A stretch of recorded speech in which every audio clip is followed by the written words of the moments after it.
गम देके हमारा के सनम तू तो चल गइलू। गम देके हमारा के सनम तू तो चल गइलू।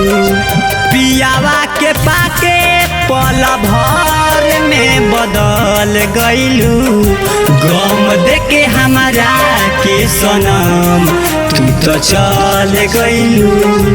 गम देके हमारा के सनम तू तो चल गइलू।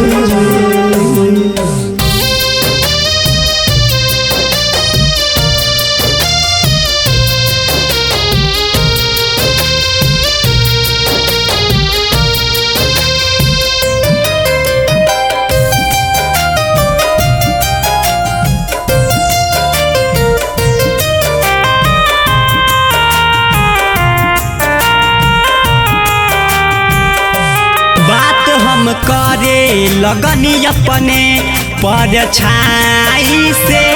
डर अब लागे जाने हमारे तन्हाई से।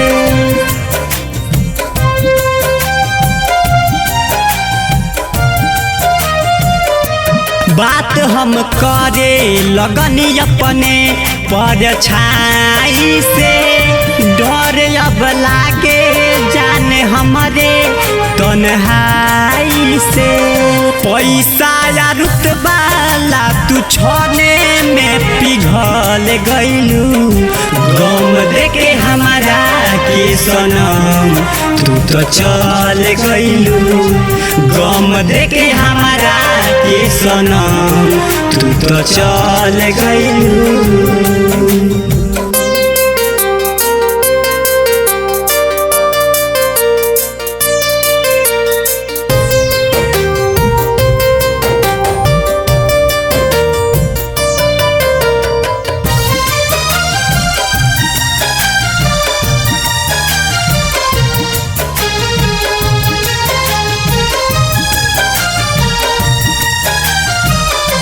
केतनो मनैबू मन के अपना बाकी आँख रोई। कमे पुना आरजस के महसूस होई।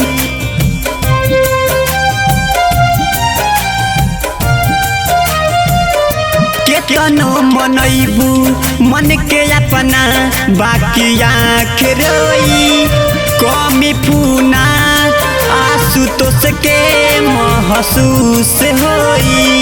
कइलू बर्बाद जाने हमके तू संभाल गइलू। गम देके हमारा के सनम तू तो चल गइलू। गम देके हमारा के सनम तू तो चल गइलू।